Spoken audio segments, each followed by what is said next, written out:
Well, hi everybody. I'm John Redland. This is my review of New Japan Pro Wrestling's New Beginning in Osaka 2020 event. Two incredible matches, some good storyline building, a new US Championship challenger, and also two matches that had some good moments, but I don't think delivered on the hype that had been built. At least that's my opinion. Please let me know what you guys have to say in the comments. So, opening video package, hyping up, everything we've been seeing from Wrestle Kingdom to now, and we get Kevin Kelly, Gino Gambino, and Chris Charlton on commentary. Gino Gambino at times has annoyed me, but has also at times entertained me. And there are times where he's good as a heel commentator. On this night, there were times where it got a little bit ridiculous. A good heel commentator, can just make everything work while cheering on his guys, and a bad heel commentator can take away from a match. And unfortunately, that's kind of what Gino was doing at times. It's like, okay, we get it.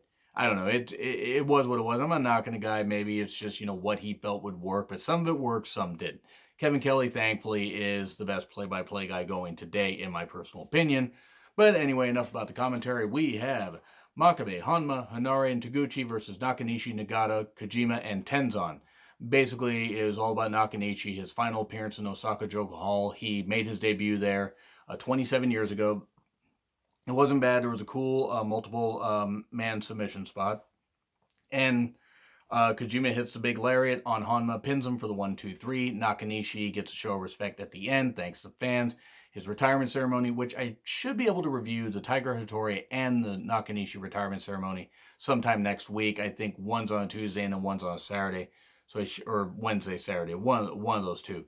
I should be able to review both of those, if not live soon after.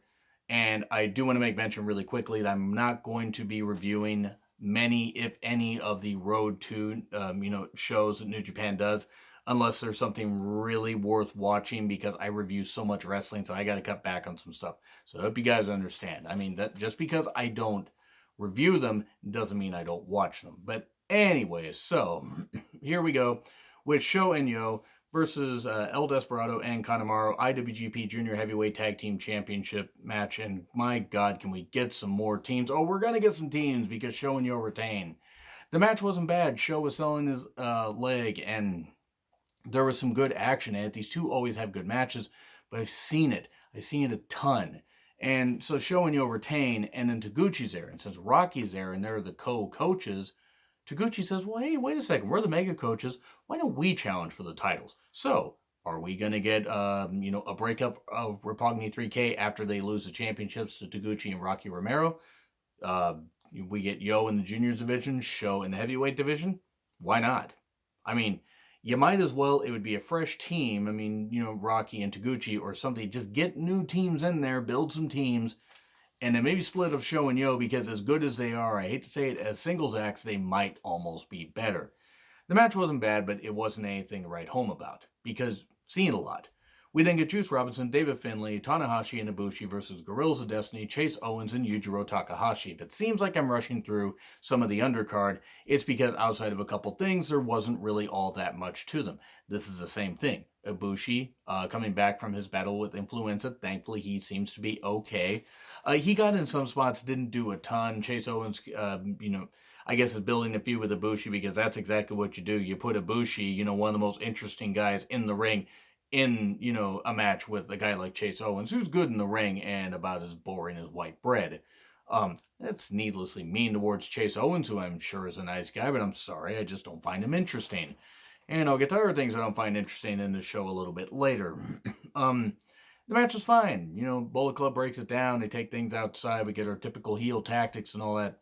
The pace does pick up. Everybody gets in their moves and everything. Tana gets a cane shot from Jado, but soon after, somehow gets a roll-up on Tangaloa 1-2-3. So they took the tag titles off of Guerrillas of Destiny at Wrestle Kingdom to put them on Juice and David Finlay for a few weeks, till Guerrillas of Destiny recaptured them at the New Beginning USA Tour, on the USA New Beginning Tour, that is.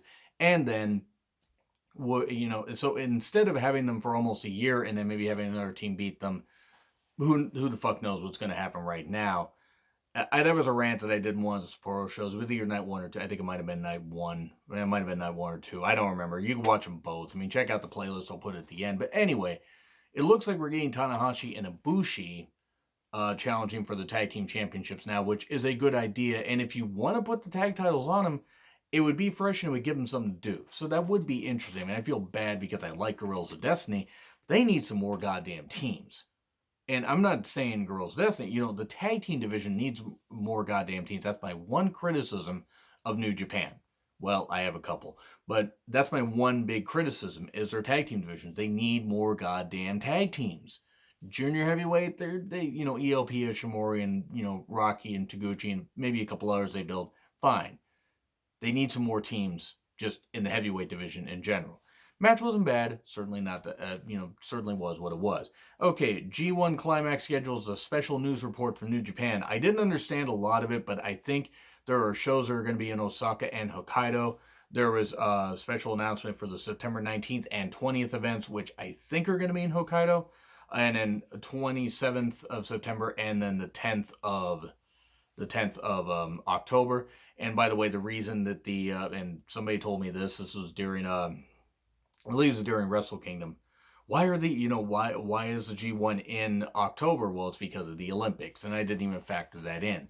So it's gonna be pretty interesting to see the G1 in the fall. I hope that they go back to having it in the summer after this year, but it's gonna be interesting to see it in the fall because really you're not gonna get a whole lot of time after the finals before you get to Wrestle Kingdom. You're going to go right to the Power Struggle tournament, or right to the Super Junior Tag League if you have it, right to World Tag League, which they need to shorten those tours up, but that's another rant for another day. So we get that. Also, Wrestle Dynasty, the New Japan show, August 22nd in Madison Square Garden. They aren't going to need Ring of Honor to draw a house this time. Now, New Japan may not be able to sell out the whole goddamn thing, but I think they're going to at least get that venue 75% full. They got enough people. They could bring in some people from AEW if they want to work with them, CMLL, whatever. I mean, if they want to bring in some people from Ring of Honor that are any good, Jeff Cobb, Bandito, a few people like that, sure. Maybe Mari Skrull if you really want to bring him in, but other than that, just make it all New Japan because they kicked the doors down and blew the doors off the place at G1 Supercard. I don't know how you could do that to so many doors, but I digress. I'm happy that they're going to be back in Madison Square Garden. I'm definitely going to make sure I order that pay-per-view. So they're also returning to satellite TV in Japan. Good, great. This is good. Apparently, I guess they were on in syndication like 2 a.m. in the morning or something like that. So that's why the streaming service is pretty goddamn good. But hey, great for them. I'm happy to see New Japan rising back up. So we get Taichi with Miho Abe and Zack Sabre Jr., Dangerous Tekkers versus Will Ospreay and Okada. And these two respective guys feuded. Taichi and Okada, ZSJ and Will Ospreay feuded at the New Beginning and Sapporo shows. And Will Ospreay recently pinned Zack Sabre Jr. in a tag match, so I guess they're going to have a match in the UK on the 14th, if I recall correctly. Boy, I'm going to be reviewing a lot of stuff on the 14th, a couple movies, by the way, and a possible WWE event. But anyway, I digress because I hate Valentine's Day. So good for them. I think that match is going to be pretty good. It's a Revolution Pro event. So moving on. It was continuing these two feuds. The match was good. It's good face-heel dynamic. You knew who the faces were. You knew who the heels were. ZSJ and Ospreay just with nice little tease, doing some great exchanges as you would expect. That match up there with my favorite matches of the year. We get Taichi and Okada going back and forth and everything. And then eventually Rainmaker pins Taichi 1, 2, 3. So that feud seems to be done. Probably smart because Taichi, when motivated, is good. But unfortunately, yeah, at times his matches kind of bore me. Speaking of matches that kind of bored me, here's Sonata versus Jay White with Gato. I wanted to like this match a whole lot more than I did. Now, when this match was not involving interference, I liked it. And I'm going to say something controversial. I know on my channel, how dare I. Jay White is a very effective heel who can get a lot of good heat from the crowds. He can. And that's good. It's good to get the Japanese fans to hate you. That's hard to do. He's very good at that. He is also one of the most boring people to watch in the ring.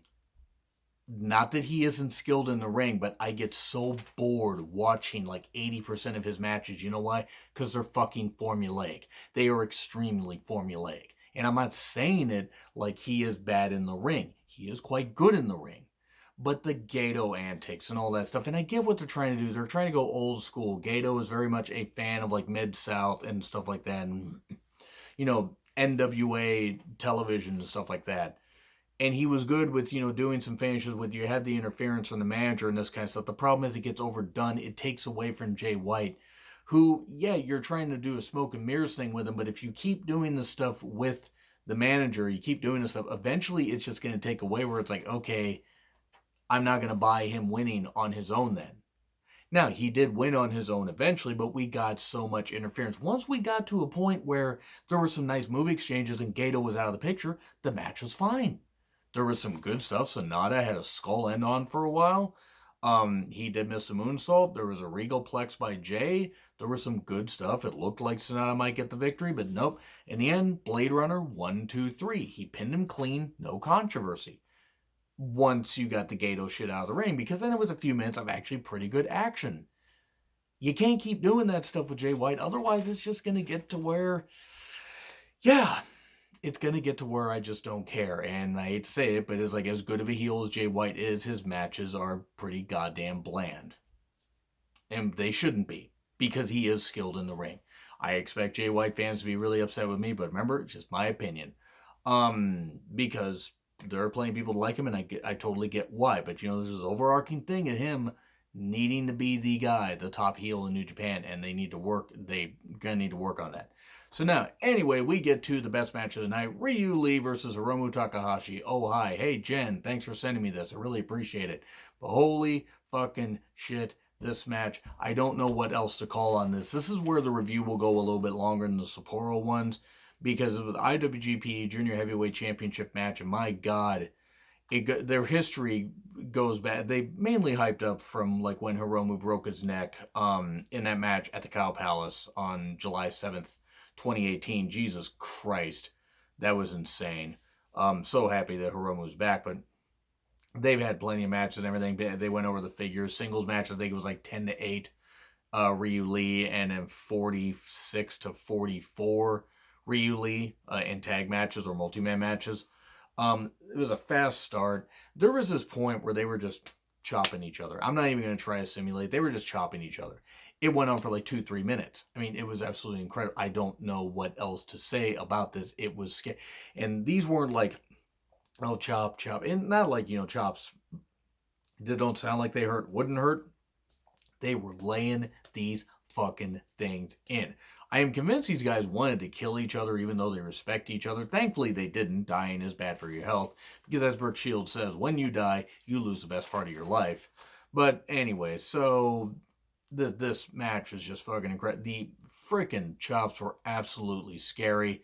Then there were too many spots to call. I mean, there was a dive, but Hiromu was on the announcer's table, on the guardrail in the announcer's table, and Ryu Lee just, I'm trying not to call him Dragon Lee, by the way, just runs up, dives right through, and just dives right on him. Just friggin' scary. They teased the whole neck spot where he like traps him and then went to throw him, and then, it was just a bad spot where Hiromu landed on his neck, and Ryu Lee did not deserve the hate he got, and Hiromu didn't blame him. Accidents happen. But they teased that spot, and everybody, I was on edge. I was on the edge of my goddamn seat watching this match. Stomp on the apron by Ryu Lee. As we know, the apron is the hardest part of the ring. We get a lot of no-selling for suplexes and stuff like that. We get some near falls. We get a couple destroyers split apart. I mean, like by a minute. I think those are the only destroyers we saw that night. So pretty light night for a modern wrestling show. We get a time bomb. We get a kick out. We get some more stuff, and then we get another time bomb. 1, 2, 3. So Hiromu Takahashi retains, and then Hiromu's like looking at Ryu Lee like, one more time. Hiromu, why do you wish to leave this mortal realm? I enjoyed this match. This was a damn good match. A damn good match. It's going to go on my favorite matches of the year list, which that's going to be interesting to do because as many as I review, it's like, holy fuck, I might have to just go back to doing matches for individual brands because otherwise I'm going to be just leaving so many out. But anyway, we'll see. This match was goddamn incredible. Please go watch this match. And actually, I'm going to break out the thumb again because we get Jon Moxley versus Minoru Suzuki. IWGP US Heavyweight Championship. My God, these guys also wanted to kill each other, I'm convinced. Now, They really should have just made this match no DQ. They really should have. I don't know why they didn't. Because Red Shoes had to let so much shit go. At one point, John Moxley, after entering, there gets on the stage and just invites Suzuki out there. Suzuki gets 2 chairs, throws one to Mox, and they do the whole chair lightsaber thing, stuff like that. It was a war. It was a goddamn war. There was at one point, a table's out there, and Moxley gets his arm put in a chair, and then Suzuki just hits another chair into that, and just is beating the shit out of his arm. Which now, I mean, obviously his arm isn't hurt, but I mean, he has that, that was the arm where he had the elbow surgery done, and it was a little bit scary watching that. But there was a powerbomb through the table, Suzuki just laughing. That's a gift that'll live on forever. Table to the head. At one point, their guys are just taking respective pieces of the table and just hitting themselves in the head. More strikes, and we get, a Death Rider for 2. Suzuki looks like he's about to we get a chair to Suzuki's head, and we get a Death Rider for 3. There was a lot more stuff. Suzuki had, a lot of offense in on this, but you could tell he loved working with Moxley, and that Moxley loved working with him. And when you can see the two guys enjoy working with each other and they can get this kind of match out of each other, it's hard to beat that. Then Suzuki tears up the barricade, and all of a sudden the camera misses something. What the hell's happening? John Moxley gets attacked by Zack Sabre Jr. So it's possible Will Ospreay may capture the British Heavyweight Championship, because guess what? Zack Sabre Jr. is going to go after the U.S. Championship. Please shut up and take my goddamn money. Shut up and take my money. That's it. I mean, New Japan already had my money anyway, but I can't wait. I can't wait for this. This is going to be goddamn great. Probably at the anniversary show, I imagine. I don't know. I don't know if they're going to be doing that or not, because it's going to... The anniversary show, I think, happens on, the 6th? The 6th of March? Which will be a week after the Revolution pay-per-view the AEW holds. I don't know. God, I don't know what's going to happen right here. But anyway, this was a terrific match. So both those matches really picked things up. Then things crashed down with the main event. Kenta versus Tetsuya Naito, IWGP Intercontinental and Heavyweight Championship match. I wanted to like this match. There were some moments that were pretty good. This is much more about story and Kenta proving that he belonged.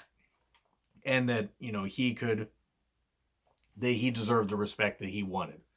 You get all the Bullet Club out there, and Tama Tonga shoves Red Shoes, and Red Shoes gets upset and throws them all out. Unfortunately, this wasn't the last we saw the Bullet Club, and this goes back to my thing of the interference and the bullshit. You gotta stop that. Stop with the interference. Building story is one thing, but just fucking hell, you're taking away. This is a second match, involving Bullet Club with a bunch of interference. There was a lot of stalling at first, and I got it, but it's like this match, I think, went 30, 35 minutes, and at least 7 minutes of it was stalling. Like, I got what they were doing at first, Kenta, which is like, I can just anger Naito, and once it got going, it was fine. I mean, there was an exposed turnbuckle spot, and Naito, would meet it a little bit later. There was a hard barricade spot. The barricade people must have goddamn loved this show, or the barricade repairmen people, because now they can repair them. Naito comes back, he does a neck crank, he does a neck breaker on the apron, as we know, the hardest part of the ring. DDT off the barricade by Kenta. We get strikes, we get a game over. There was, the face lock and everything. Long time on there. Well, crippler crossface on there, and Naito gets to the ropes. We get Gloria, we get a ref bump, and then Jay White runs in and starts this. And then we get Bushi running in, and he misses the mist. And then Hiromu runs down and runs Jay White off and everything, takes him back there. And it's just, I got it, but it's just, oh, for fuck's sake. Bullet Club's going to do anything so Kenta will win, but I hate to say it, they kind of fucked all that up, because the ref got knocked down. Well, okay, so say the end game has Jay White laying out Naito. There's no ref to count the goddamn pin. No one thinks this shit through. We get an exposed turnbuckle spot, and holy shit, Naito bladed. He either bladed or he got cut hard way. I'm guessing he bladed. I was a little too into it and figuring, well, I don't want Naito to fucking die. He hits a Poison Rana. He is Valentia, I believe is what it's called. And then, because sometimes I forget some of these names, and Destino 1, 2, 3. Cool. Okay, great. Now, can we get Naito some medical attention? Oh, no, wait. After the post match promo, where we get Hiromu coming down, it's IWGP Junior Heavyweight Champion versus IWGP Heavyweight Champion, as is tradition at the anniversary show. Hiromu's wanted to face the champion before. That's what he's going to get. They agree to the match, and there we go. And hopefully Naito is okay, because that cut looked really goddamn bad. Um, I know it sounds like I was really, really down on this show, and there were two incredible matches on this, and there was some good storyline building, and there were some good moments. But I'm just looking at the totality of it. I'm looking at totality, and it's just B. I wanted to go A minus, but the Sonata, Jay White, and then Kenta Naito matches kind of drug it down. And it wasn't that they were bad, because if the other two matches, if the junior heavyweight and the U.S. Championship match weren't as good as they were, this probably would have been about a C show. I'm not gonna lie to you. They elevated those. I almost want to go B plus, but I just can't. I gotta be fair, and if there's things I don't like, I gotta go with it. But anyway, agree, disagree with what I said. Like, share, subscribe. Twitter handle in the description. I'm John Ritlin, and I'll see you soon.